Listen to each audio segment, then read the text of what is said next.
नमस्कार, स्वागत, वंदन, अभिनंदन आप सभी का आज के इस सेशन में। क्या मैं आपको दिखाई दे रहा हूं? नहीं दे रहा हूं, लेकिन मैं आपको सुनाई तो दे रहा हूं। अब जब मैं आपको सुनाई दे रहा हूं तो फिर दिखाई भी दे ही जाऊंगा जल्दी जल्दी। लाइव एक बार हो जाऊंगा, रुक जाऊं। Yes, now I am live. Good evening everyone, wish you all a very happy Ganesh Chaturthi, Ganpati Bappa Morya. क्या हाल है दोस्तों? Welcome welcome to this session. I hope I am audible and visible to you guys. Am I audible and visible? बताइए, दिखाई दे रहा हूं और सुनाई दे रहा हूं कि नहीं? दिखाई और सुनाई दे रहा हूं तो बताओ।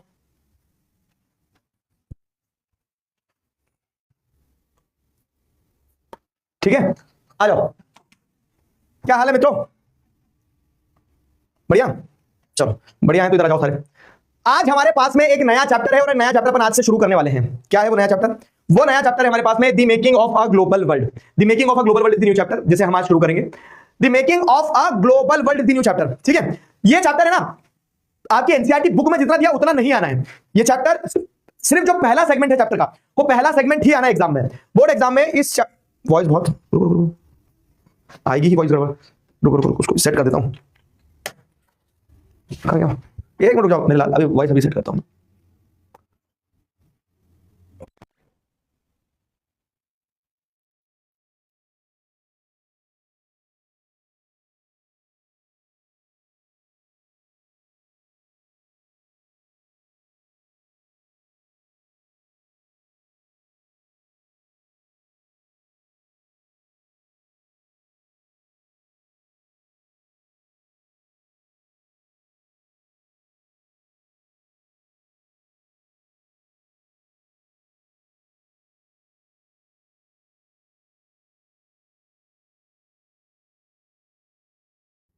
यस, नमस्कार, स्वागत, वंदन, अभिनंदन आप सभी का वापस से आज की क्लास में। ब्लैक स्क्रीन नहीं, अब देखो, अब सब सही हो गया होगा। अभी सब सही है, अभी ठीक है। Am I audible and visible to you people now? चलो, अब देखो, अब साउंड भी सही आ रहा होगा। हाँ जी दोस्तों, तो क्या बता रहा था मैं तुम्हें? एक इंपॉर्टेंट चीज बता रहा था, कुछ उस बीच में साउंड ने परेशान कर दिया था। हाँ, अभी ठीक है दोस्त, ब्लैक स्क्रीन भी चलेगी, सब कुछ सही है। तो फिर से एक बार गणपति बप्पा मोरया। अब मैं जो बता रहा था तुम्हें कि देखो, फटाफट पढ़ लेते, फिर मुझे पता है तुम्हारी भी कॉलोनी में स्पून रेस हो रही होगी, तो पार्टिसिपेट करना जाके। केस क्या है? The making of a global world वाला जो चैप्टर है, तो the making of a global world वाले चैप्टर में हमने ब्रॉडली इस चीज को समझना है। क्या समझना है? किस चीज को समझना है? कि आपको ये बताया गया है, मतलब पहले तो एनसीईआरटी में जितना चैप्टर है पूरा चैप्टर पढ़ना नहीं है, सिर्फ चैप्टर का एक ही हिस्सा जो है, ठीक है, 3.1 वाला जो सेगमेंट है, वो 3.1 वाला सेगमेंट ही पढ़ना है, पूरा चैप्टर नहीं पढ़ना है। ठीक है, पूरा चैप्टर नहीं पढ़ना, 3.1 वाला ही सेगमेंट पढ़ना है। तो अपन उस 3.1 वाले सेगमेंट को पढ़ेंगे इस चैप्टर में पूरा, मतलब एक दो दिन की आज और कल में चैप्टर अपना कंप्लीट होगा। और एक और चीज, हाँ, एक और चीज में क्या कि ये चैप्टर छोटा है, लेकिन वही है कि एक क्वेश्चन तो इसमें से पक्का आना है। तो इस चैप्टर में आइडेंटिफाई करना कि कहां से क्वेश्चन आएगा और आसान है। समझ गए? इस चैप्टर में आइडेंटिफाई करना कि कहां से क्वेश्चन आएगा वो और आसान हो गया हमारे लिए। तो इन चीजों को ध्यान में रखते हुए इस चैप्टर को शुरू किया जाए। ठीक है, इन चीजों को ध्यान में रखते हुए चैप्टर को शुरू किया जाए। तो the making of a global world is the chapter. Global world के बनने की कहानी, ठीक है, ग्लोबल वर्ल्ड के बनने की कहानी इस चैप्टर का शीर्षक है। शुरू किया जाए मेरे दोस्तों, बताओ। Here we go. तो the making of a global world, the pre modern world, पहला टॉपिक ही आपका आता है। समझ गए ना? समझ गए सारे बच्चे? कोई कंफ्यूजन तो नहीं है चैप्टर को लेके? Why only 3.1 वाला सेगमेंट? सीबीएसई का आप सर्कुलर उठा के देखोगे ना, तो आपको पता चलेगा कि इस चैप्टर को पूरा नहीं पढ़ना है। बोर्ड एग्जाम में वो सिर्फ 3.1, मतलब ये 1 वाला सेक्शन जो है ना, प्री मॉडर्न वर्ल्ड, तो मतलब 1 का 1.1, 1.2, चैप्टर 3 का सिर्फ पहला ही हिस्सा 1.3, और ये 1.3 का खत्म। सिर्फ इतना ही चैप्टर आना है। समझ गए? सिर्फ इतना ही चैप्टर आना है।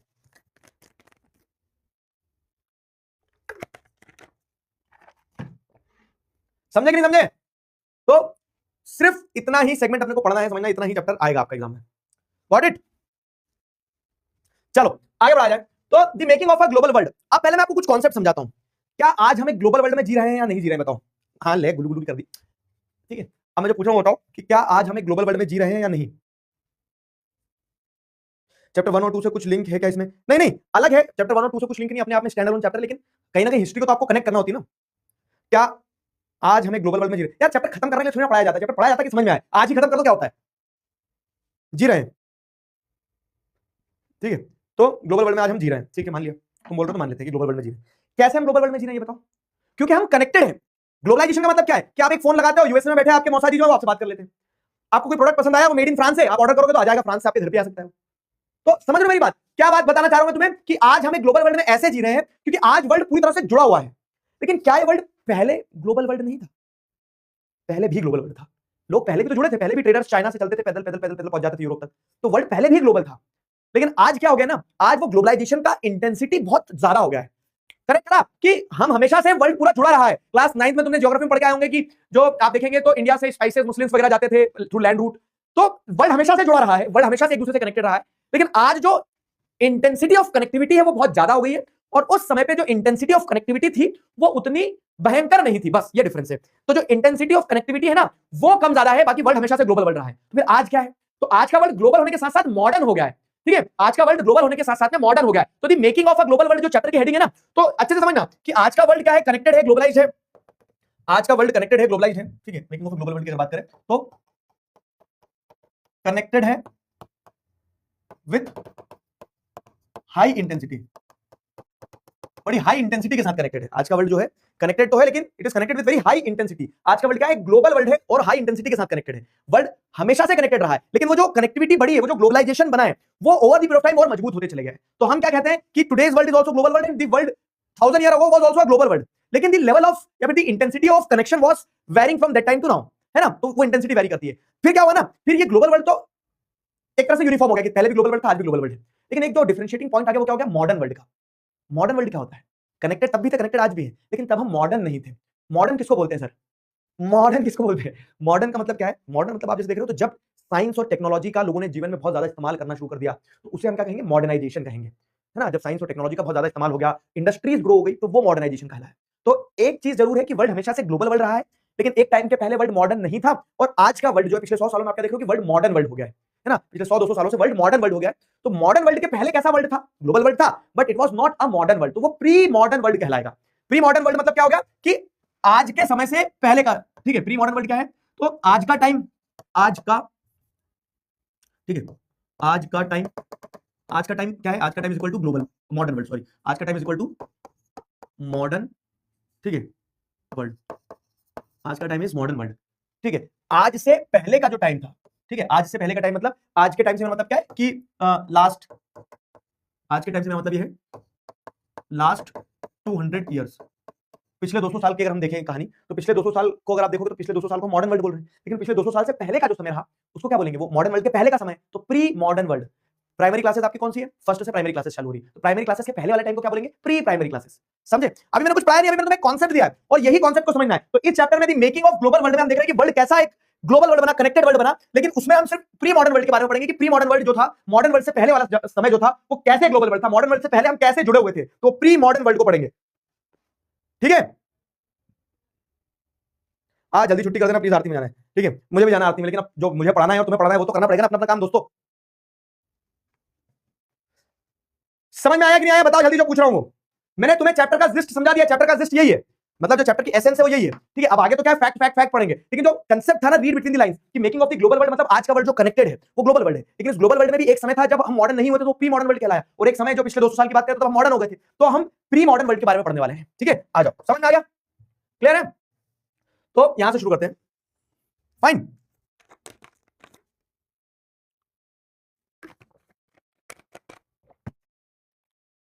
प्री मॉडर्न वर्ल्ड से शुरू करते हैं। आज तो गवर्नमेंट हॉलिडे थी, हाँ तो गवर्नमेंट वालों की थी, अपन तो क्या है, वो तो स्टूडेंट और टीचर है ना, हमें क्या गवर्नमेंट से लेना देना है। पढ़ो चुपचाप।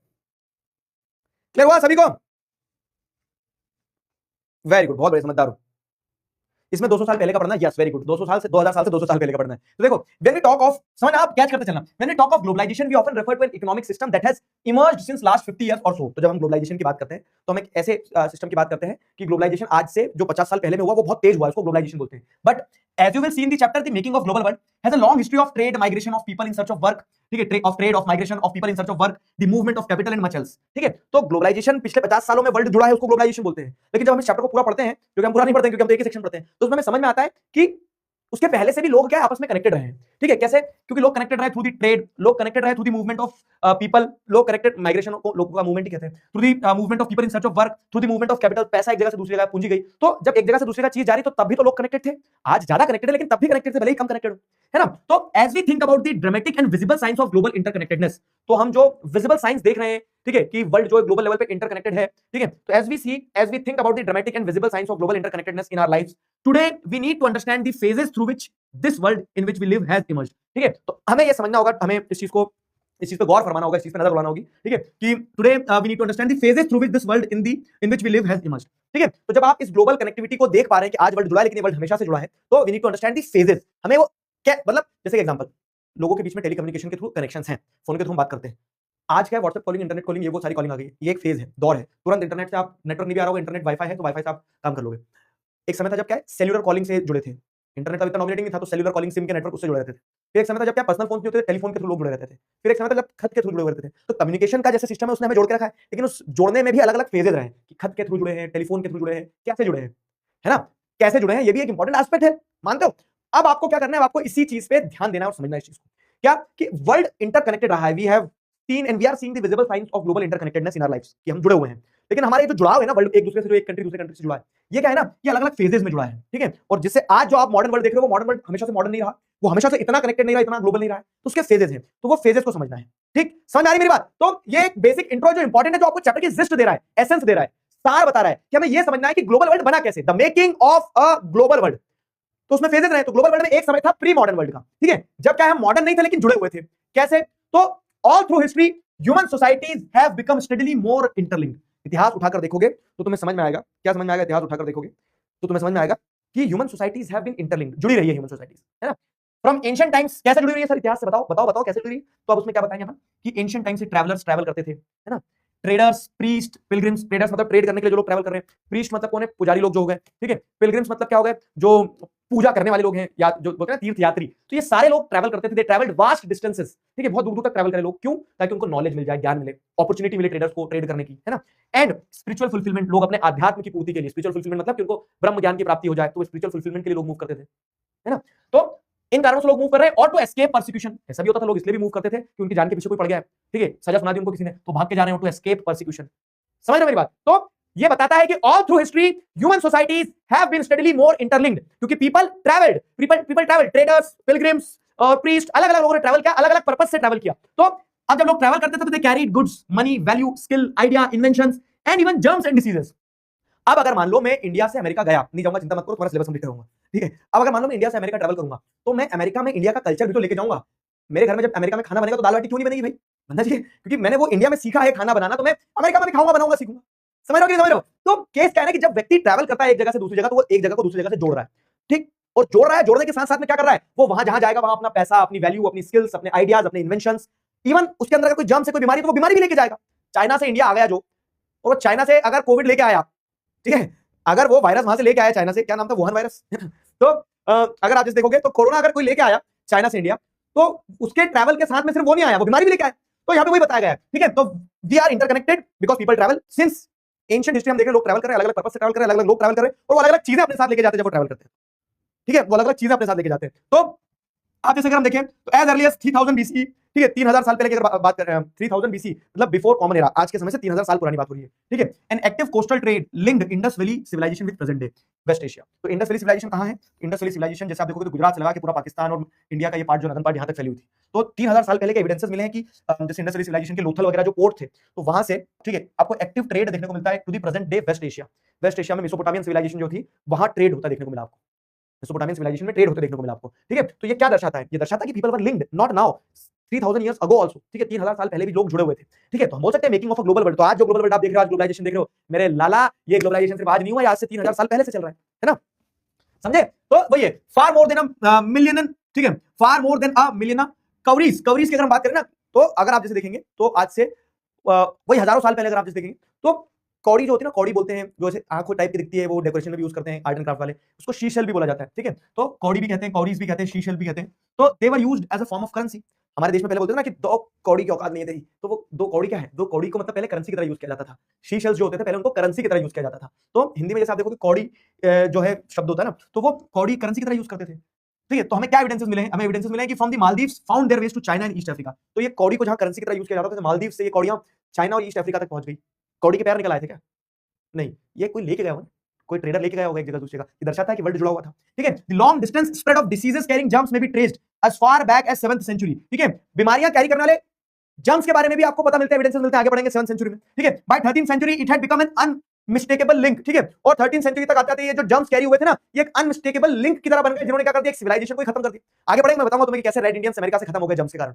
तो अब कहानी क्या है कि जो पूरा पेज अपन ने पढ़ा, तो उस पेज से हमें क्या समझ में आया कि प्री मॉडर्न वर्ल्ड भी मॉडर्न वर्ल्ड, ग्लोबल वर्ल्ड था। ठीक है, pre modern world was also a global world. Pre modern world भी एक ग्लोबल वर्ल्ड था, ये है क्वेश्चन। ठीक है, तो pre modern world was also a global world, और उसके आपको, ठीक है, ये एविडेंसेस मिल रहे हैं, proof which shows the inter connectedness. ठीक है, या फिर इंटर लिंकिंग लिख दो, proof which shows interlinking of the pre modern world. Pre modern world समझ में आया? बताओ, समझ में आया कि नहीं आया? कितने बच्चों को समझ में आ गया? ये एसेंस है। जैसे अगर आप देखोगे तो ये एक इमेज बनी हुई है, म्यूजियम जो है, ठीक है, गोवा में, वहां पे एक इमेज बनी हुई है। तो image of a ship on memorial stone, Goa museum, 10th century में अगर ये बोट की एक इमेज बनी है, तो ये बोट की इमेज बना के क्या दर्शा रहा है, एक पत्थर के ऊपर। तो ये क्लियरली दर्शाता है, image of ship appears regularly in the memorial stone found in the western coast indicating significance of oceanic trade. नाव बना के आदमी उसमें रहेगा थोड़ी, नाव बनाएंगे तो समुद्र में, ठीक है। बोट का पर्पस क्या है? बोट का पर्पस ये नहीं कि उसको बना के घर में रखना है, ठीक है। उस बोट का पर्पस ये होता है कि उसको आप समुद्र में उतारो, इस पार से उस पार जाओ। एक बड़ी अच्छी फिलॉसफी मुझे ध्यान में नहीं पड़ी थी। A boat is safe in the harbour but that is not the purpose of a boat. अगर आपने एक बोट बनाई है, अगर आपका जीवन एक बोट है, अगर आपका जीवन नाव है, तो आप अपने घर पे सेफ हो, लेकिन आपका पर्पस वो नहीं कि आपको सेफ बैठे रहना। अगर आप नाव हो तो आपका पर्पस है कि आप इस पार से उस पार जाओ। समझ रहे हो? तो जैसे लोग बोलते हैं ना कि यार मैं तो अपना जीवन सेट है, घर में बढ़िया आराम से खाते पीते हैं, सोते आराम करते हैं। ह्यूमन मन जो हो, आप मनुष्य जो हो, ठीक है, तो आपका जीवन इसलिए नहीं मिला आपको कि घर में रहो, आराम से खाओ पियो, सेफ हो। आपको आपकी लाइफ का पर्पस समझना होगा। You are safe at your home but that is not the purpose of your life. Your purpose of your life is to explore, ठीक है, to contribute, to create, to leave the legacy behind. ठीक है, कुछ ऐसा करके चले कि लोग तुम्हें याद रखें। तो हमेशा comfort zone never gives you the growth. A boat is safe in the harbor but that is not the purpose of a boat। ध्यान रखना। तो जब तुम्हें लगे ना कि सब कुछ सही हो गया है, व्यवस्थित चल रहा है, तो मेरे दोस्त वही सबसे गलत चल रहा है। जीवन का मतलब ये है कि सब कुछ अस्त व्यस्त हो और उस अस्त व्यस्त में आप एक पर्पस ढूंढ लो। ठीक है, चलो वापस आ जाओ, वापस क्लास में आ जाओ। कहां का ले जा रहा है? तो ये कुछ एविडेंसेस हैं जो बताते हैं कि अगर नाव है तो नाव का काम ही रहा होगा ना कि वो कहीं ना कहीं ट्रेड रेड कनेक्टिविटी के लिए इस्तेमाल की जाती होगी। समझे? तो ये दर्शाता है कि प्री मॉडर्न वर्ल्ड भी ग्लोबल वर्ल्ड था। ठीक है, प्री मॉडर्न वर्ल्ड भी ग्लोबल वर्ल्ड था। आप घर में बैठे हो, मैं सेफ हूं सर, लेकिन आप मुझे जाने नहीं दे रहे हो आरती में। मेरा पर्पस है आरती में जाना। यार सुनो मेरी बात, कल और क्लास लूंगा मैं तुम्हारी आरती के लिए। फ्राइडे सैटरडे संडे मेरी क्लास होती नहीं है, तो तुम मुझे बोलोगे नहीं आरती आती है ना। मंडे ट्यूसडे मेरी 5 बजे क्लास होती है। इतने में गणेश जी नहीं, अभी तो 10 दिन चलेंगे गणेश जी। हाँ, यहां तक समझ में आ गया?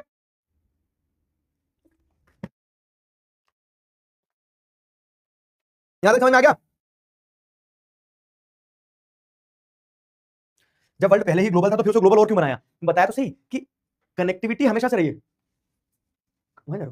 कौन बोला? ठीक है,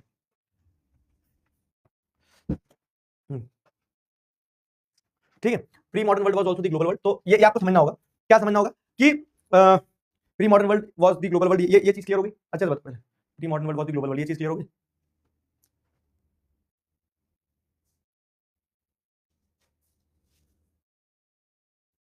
ठीक है, अब आगे बढ़ते हैं।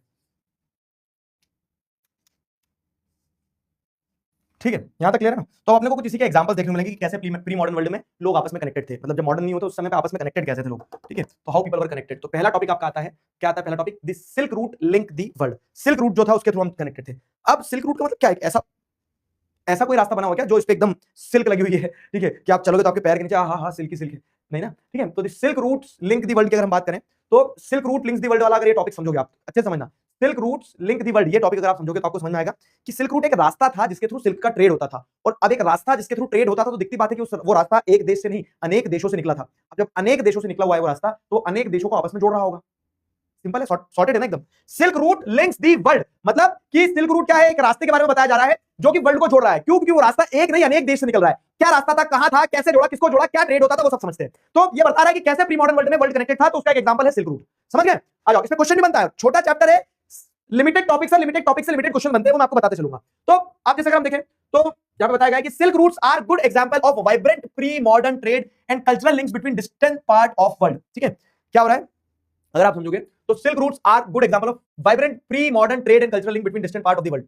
तो वर्ल्ड के जो अलग अलग पार्ट है ना, जैसे आप देखोगे चाइना से लगा कि यूरोप तक कितनी कितनी दूर है जगह, लेकिन ये सारी जगह आपस में जुड़ी हुई थी। कैसे आपस में जुड़ी हुई थी सारी जगह? ठीक है, क्योंकि ये रूट जहां से निकला था तो उस रूट से होते हुए एक आदमी यहां से चलना शुरू करता था, वहां तक पहुंचता था। ये कुछ इमेजेस हैं, जैसे अगर आप देखोगे तो इसमें क्या समझ आ रहा है आपको? हाथी घोड़ा पाल की जगह नहीं है लाल की। ठीक है, तो silk route trade as depicted in the Chinese cave painting 8th century. ठीक है, 8th सेंचुरी मतलब आज से लगभग 1200 साल पहले की बात हो रही है। ठीक है, तो यहाँ पे केव के अंदर ऐसी सिल्क रूट की पेंटिंग बनाई गई, जिसमें आपको समझ में आएगा कि जैसे ये लोग घोड़ा लेके कहीं जा रहे हैं। ठीक है, ये रास्ता इनका दिख रहा है, तो एक आदमी घोड़ा लेके ट्रेड करते हुए जा रहा है, यहाँ पे इसको कोई संत वंत मिल गए। तो इस टाइप से पेंटिंग के थ्रू बताया गया कि हाँ, लोग ट्रैवल करते थे सामान के साथ एक जगह से दूसरी जगह।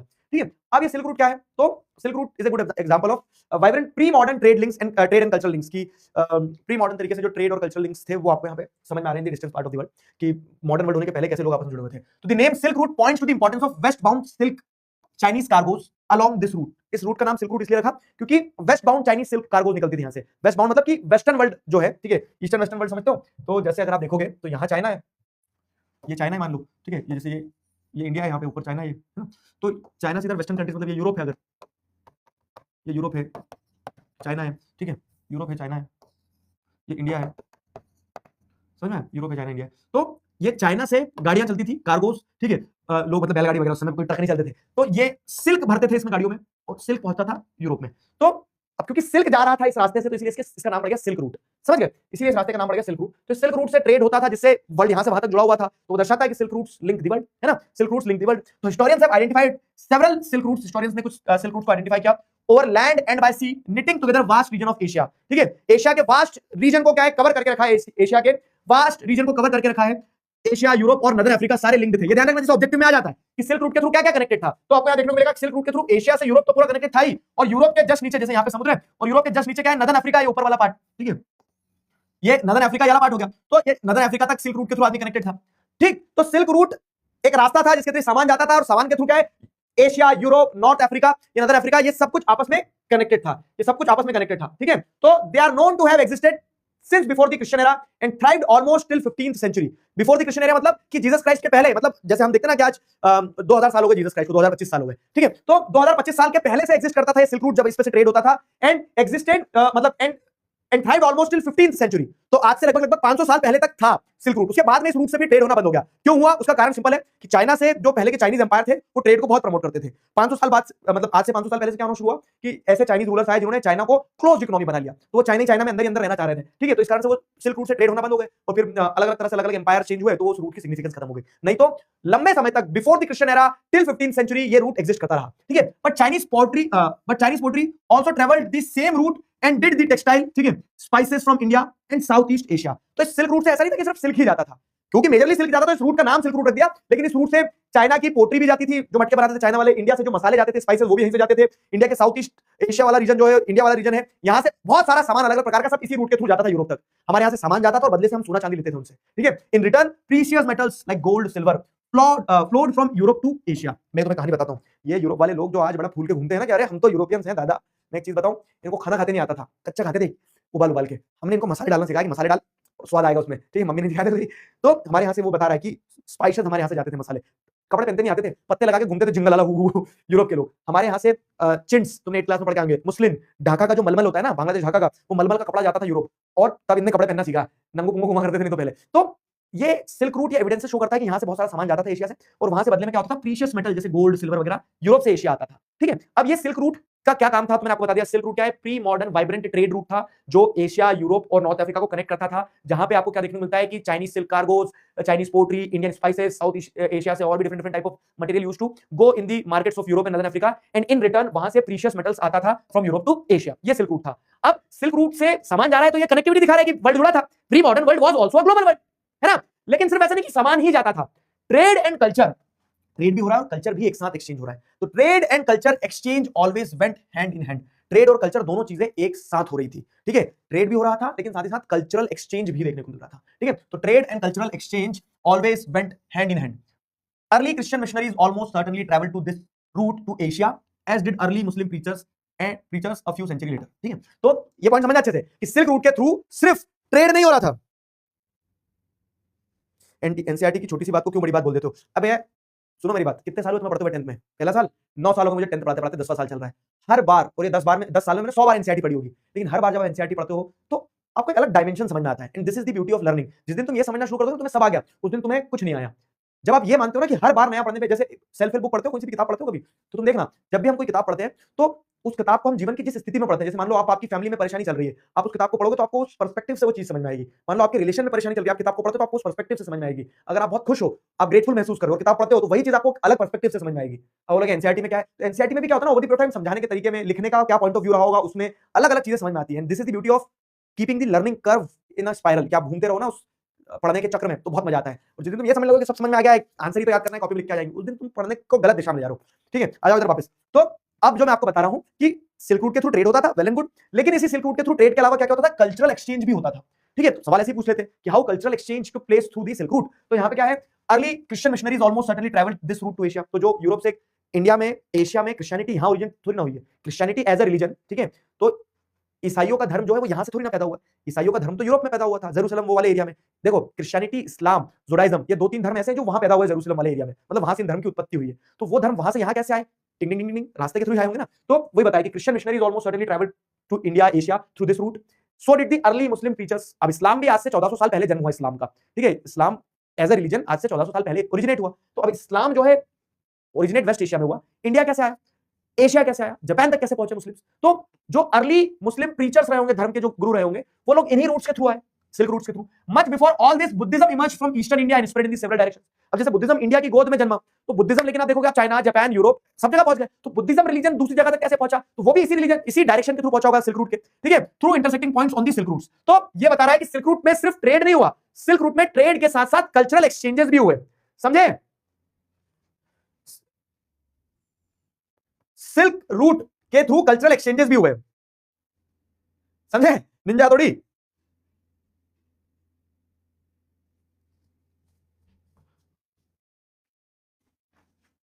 नहीं, 14th सेंचुरी में शायद इस्लाम ओरिजिनेट हुआ है। नहीं नहीं, 17th 7th 14 साल में, मतलब 6th century, 6th 7th century में। हाँ, समझे कि नहीं समझे। सिल्क रूट का कोई फिक्स पाथ था कि कोई भी सी या लैंड से कहीं से भी निकल जाते थे। हाँ, फिक्स पाथ था ना, जैसे मैं तुम्हें बताऊंगा, तो मैंने तुम्हें यहाँ ड्रॉ करके दिखाया कि इंडिया के ऊपर से, जैसे चाइना से शुरू होता है तो तिब्बत वगैरह, कश्मीर वगैरह से होते हुए जाते थे, सेंट्रल एशिया से ईरान, इराक वगैरह से होते हुए जाते थे, यूरोप पहुंचते थे ऐसे। अब सिल्क रूट, यही सिल्क रूट आप जैसे देखो तो समुद्र के रास्ते भी, ये इंडिया से जैसे नीचे उतर के आते थे, समुद्र के रास्ते भी ट्रेड होता था। तो ये सिल्क रूट का एक फिक्स रास्ता था, और China is focusing again on building the silk route. समझ गए। स्कूल में पूरा नहीं आएगा, मैं बता तो रहा हूं, मैं तुम्हें कल से वो दिखा दूंगा, और एक बार सीबीएसई का सर्कुलर। ये लास्ट चैप्टर नहीं बाबू, इसके बाद में एक और चैप्टर पढ़ेंगे, print culture and modern world वाला, वो लास्ट चैप्टर है। चलो चलो, तो silk route links the world, तो ये एक एग्जांपल, इसमें क्वेश्चन क्या बनेगा, क्वेश्चन लिखो। क्वेश्चन ही बनेगा, इधर आ जाओ। क्वेश्चन ही बनेगा, trade and cultural exchange went hand in hand through the silk route. समझ गए, trade and cultural exchange went hand in hand through the silk routes, explain. तो आप बताओगे कि कैसे ट्रेड होता था, कैसे कल्चरल एक्सचेंज होता था थ्रू द सिल्क रूट, वो आपको बताना है।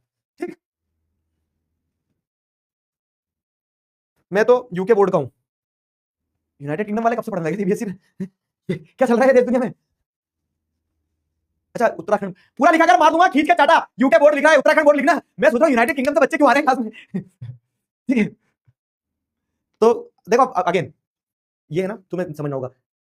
अभी हम एक अच्छी चीज बताऊं, स्नीक पीक दे रहा हूं, कुछ बता रहा नहीं, स्टेट बोर्ड भी शुरू करने वाला है नेक्स्ट ऑफर्स। बाकी केस ये है कि अब सीबीएसई बोर्ड पढ़ाएंगे, बाबू सीबीएसई बोर्ड के हिसाब से चलना पड़ेगा ना, कि आरंभ का mainly objective CBSE board clear, चिल्ला चिल्ला के बोला कि तो जो चैप्टर सीबीएसई बोर्ड में आ रहे हैं वो कवर करना होगा। समझे,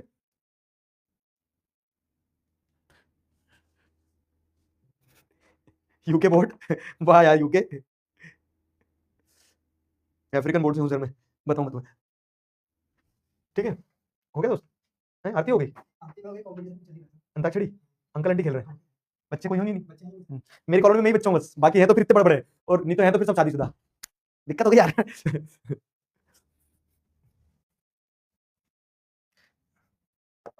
सही बता रहा हूं मैं, कल ही ये गणेश समिति वाले लोग इकट्ठे होकर बातचीत कर रहे थे, तो सारे लोग मैरिड है। ठीक है, मैरिड भी, उनके बच्चे भी हैं, अधिकतर लोग ऐसे हैं, मेरी नई कॉलोनी है तो उसमें ऐसे हैं। या तो फिर कौन है, या तो फिर जैसे दादा दादी टाइप के लोग हैं, जैसे मेरे मम्मी पापा के एज वाले, या फिर जो है तो भैया है मुझसे 2-4-5 साल बड़े, जिनकी शादी हो गई, उनके छोटे छोटे बच्चे हैं, नन्हे नन्हे मुन्ने मुन्ने, ठीक है, 2 साल के, 4 साल के, 5 साल के, मैक्सिमम सेकंड थर्ड क्लास तक के। तो अब हम यही बात करें, गणेश उत्सव वगैरह जो होता है ना, बच्चे लोग संभालते हैं। तो हमने देखा कि हमारी कॉलोनी में जो बच्चे हैं वो तो पिल्ले हैं, छोटे छोटे हैं, ठीक है, और बड़ा बच्चा कोई बच्चा नहीं है, मतलब ऐसा बच्चा जो 11 12th में हो, जो गणेश उत्सव समिति को संभाल सके। तो उन्होंने सबने मेरी तरफ देखा, उन्होंने बोला कि दिगराज भाई, हमारी कॉलोनी में बच्चे तुम ही हो जो बड़ा बच्चा है। मैंने क्या मतलब है? क्या मतलब है? आप भी शादी, मैं मार दूंगा चाटा खींच के जोर से।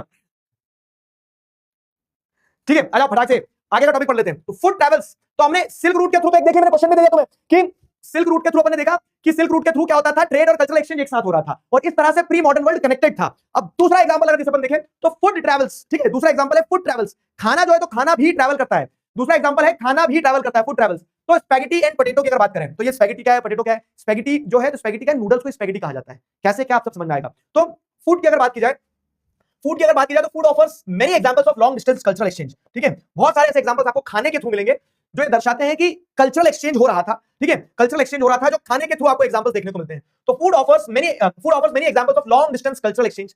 Traders and travellers introduce new crops to the lands they travelled. अब जैसे मैंने बताया ना कि अगर मैं अमेरिका चले जाऊं तो मैं अमेरिका में जाके क्या करूंगा, मैं अमेरिका में जाके क्या करूंगा, मैं अमेरिका में जाके ये करूंगा कि अमेरिका में जाके दाल बाटी बनाऊंगा, है ना। तो मेरे ट्रैवल करने से मेरा खाना भी ट्रैवल करेगा, मेरे सोच, मेरे विचार, मेरा स्किल सेट, मेरी बीमारियां और मेरा खाना, सारी चीजें ट्रैवल करेगी। तो आपको ऐसे कुछ एग्जांपल्स मिलते हैं प्री मॉडर्न वर्ल्ड में जो दर्शाते हैं कि लोग एक जगह से दूसरी जगह जाते थे और प्री मॉडर्न वर्ल्ड भी कनेक्टेड था, ग्लोबल वर्ल्ड था। क्यों? क्योंकि आपको वो खाने के एविडेंसेस मिले हैं। फूड जो है तो वो आपको दर्शाता है फूड ट्रैवल्स में कि मूवमेंट ऑफ फूड आइटम्स हुआ है, मूवमेंट ऑफ फूड आइटम्स हुआ है, ठीक है। तो कैसे हुआ है, तो जैसे even ready food stuff in distant parts of the world might share common origins. Ready food stuff मतलब क्या है, जैसे रेडी फूड स्टफ में आपको मैं बताता हूं तो बहुत सारी हमारी जो सब्जियां है ना, वो सब्जियां हमारी नहीं है, जो हम आज आलू, ठीक है, आलू कितना हम्बल पोटैटोस, किसी भी सब्जी में काट पीट के मम्मी डाल देती है, सब्जी की क्वांटिटी बढ़ा देती है। आलू भिंडी बना दी, भिंडी कम है तो शिमला मिर्च की सब्जी थी, आलू डाल दिया, क्वांटिटी बढ़ गई। टमाटर की सब्जी बना रहे थे, क्वांटिटी बढ़ाना, आलू काट के डाल दिए। तो ये जो आलू है, ठीक है, प्यारा आलू, वो आलू ओरिजिनली इंडिया का था ही नहीं। अमेरिका की डिस्कवरी हुई, अमेरिका को ढूंढा क्रिस्टोफर कोलंबस ने। क्रिस्टोफर कोलंबस ने देखा कि अमेरिका में एक अजीब सा सफेद कलर की कुछ चीज खाते हैं लोग, और वहां से आलू फिर पूरे वर्ल्ड में फैला, और फैलने से आज पूरा वर्ल्ड आलू खा रहा है, ठीक है। तो ये क्या दर्शाता है, ये दर्शाता है कि even the ready food stuff in distant part of the world might share common origin, एक कॉमन ओरिजिन आपको देखने को मिल सकता है। तो एग्जांपल के तौर पे take spaghetti and noodles. Spaghetti और नूडल्स की अगर बात करें तो नूडल्स जो है ना, it is believed that noodles travelled west from China to become spaghetti. तो चाइना की डिश थी नूडल्स, और यही जब चाइनीज ट्रैवलर्स यूरोप पहुंचे होंगे तो उन्होंने देखा अगर ये क्या खा रहे हैं लंबी लंबी बेन्स की तरह की चीज, ठीक है, तो उन्हें समझ में आया कि अच्छा ये नूडल्स है, तो उन्होंने ठीक है, इनका नाम आज से स्पैगेटी हो गया। तो जो वेस्ट में, जो यूरोप में लोग स्पैगेटी ऑर्डर करते हैं, वो स्पैगेटी चाइना की ही नूडल्स है, चाइना में उसको नूडल्स बोलते हैं, और चाइना से जब यूरोप में पहुंची तो उसको स्पैगेटी बोलने लगे, समझे। सिमिलरली, और perhaps the Arab traders took pasta to 5th century Sicily and island now in Italy. जैसे बोलते हैं ना इटालियन डिश खाएंगे, इटालियन डिश क्या होती है, तो इटालियन डिशेस में आप बोलोगे पिज्जा जो है तो इटालियन डिश है, ठीक है, आप बोलोगे पास्ता जो है तो मामा मिया, ठीक है, पास्ता का पास्ता क्या एक इटालियन डिश है। गलत है ये, क्यों? क्योंकि जब अरब ट्रेडर्स मतलब जो अरेबिक कंट्रीज है, वेस्ट एशिया जो है ना, वेस्ट एशिया की अरेबिक कंट्री के जो लोग हैं, वो अरेबिक कंट्री के लोग 5th सेंचुरी में जब ट्रैवल करके इटली गए, इटली के एक आइलैंड पे गए सिसिली पे, और वहां पे वो अरेबिक लोग जो थे वो खाते थे पास्ता, और उन्होंने जब इंट्रोड्यूस किया पास्ता को कहां पे, इटली में, तो इटली के लोगों को बहुत पसंद आया, तो इटालियन डिश बन गई। आज पास्ता को इटालियन डिश माना जाता है, but originally it belong to Arab traders. तो ये बता रहा है कि खाना एक जगह से दूसरी जगह गया है, मतलब क्या है कि pre modern world was a global world. Pre modern world में लोग जुड़े हुए थे, समझे। सिमिलर, अरे इधर आ जा, similar foods were also known in India and Japan, ठीक है। So the truth about the origin में नेवर बी नोन।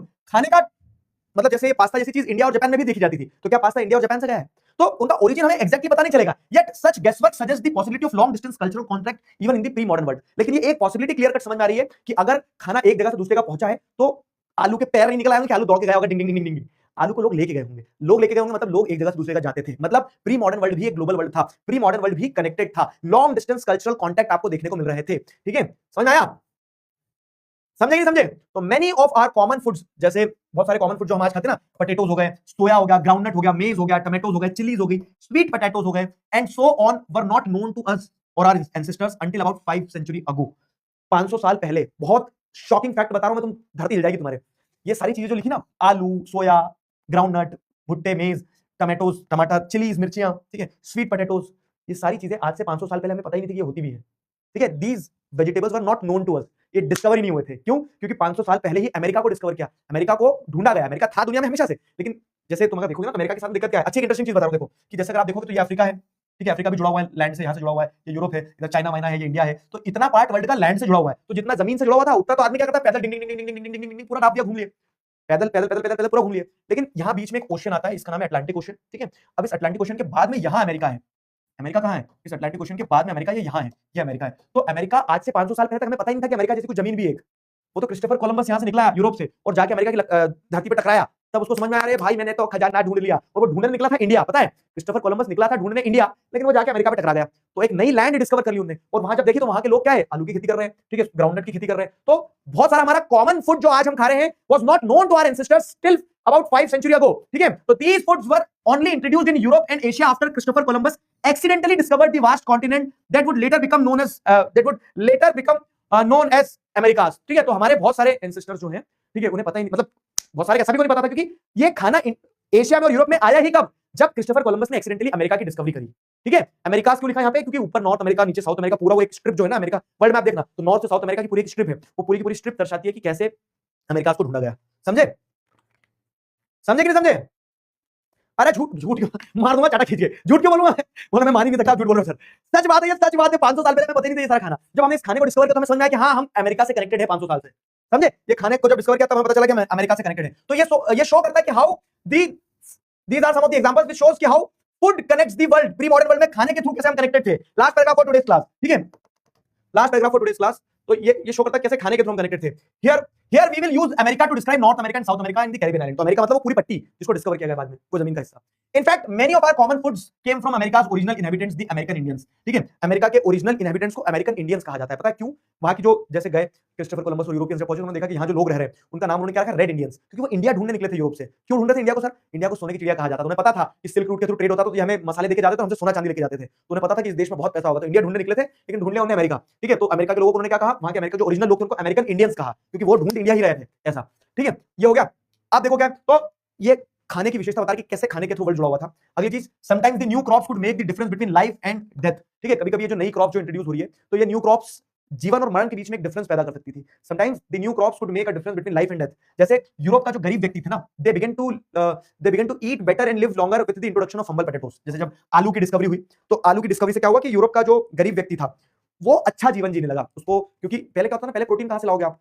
आपकी डाइट में अगर कुछ हैवी चीज चाहिए आपको, तो मीट तो महंगा होता था। लेकिन जब आलू की डिस्कवरी हुई, लोगों ने आलू की खेती करी, तो आलू खा के यूरोप का गरीब व्यक्ति भी अपना पेट अच्छे से भर सकता था, ठीक।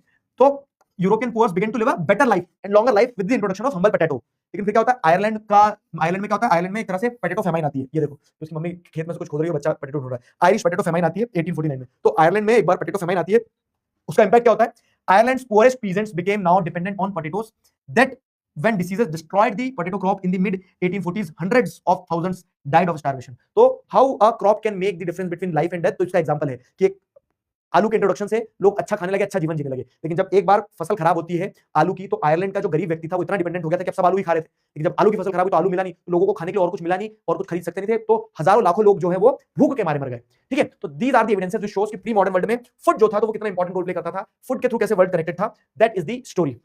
क्लियर हुआ? बोर्ड में इतना ही आना है। हाँ, बोर्ड में आप ये एक टॉपिक, ये कंटेस्ट डिसीज एंड ट्रेड वाला टॉपिक कल पढ़ेंगे, कल चैप्टर कंप्लीट करेंगे, ठीक है। बोर्ड में इतना ही आना है। समझ में आया? आरती में जाना है मेरे को। अरे जाओ यार, आरती में जाओ।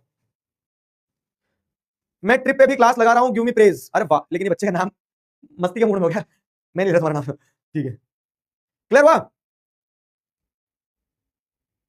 आलू ही खाते थे क्या सर? अरे यार, मतलब आलू उनकी स्टेपल डाइट बन गई, जैसे हमारे गेहूं स्टेपल डाइट है ना। सब समझ आ गया? Oldest in 3 but seems youngest, मतलब अच्छा, अरे चलना पगले।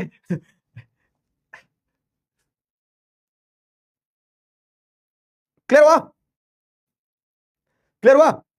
कितने मार्क्स का आता है? देखो, सीबीएसई ने मार्क्स का बाइफरकेशन आज तक नहीं दिया है। ये है कि हिस्ट्री 20 नंबर का आता है, तो हिस्ट्री के 4 चैप्टरों में एक ये 1.25 ग्राम का, पौने ग्राम का चैप्टर, ये भी है एक, ठीक है, 1.25 ग्राम का चैप्टर। फाइन।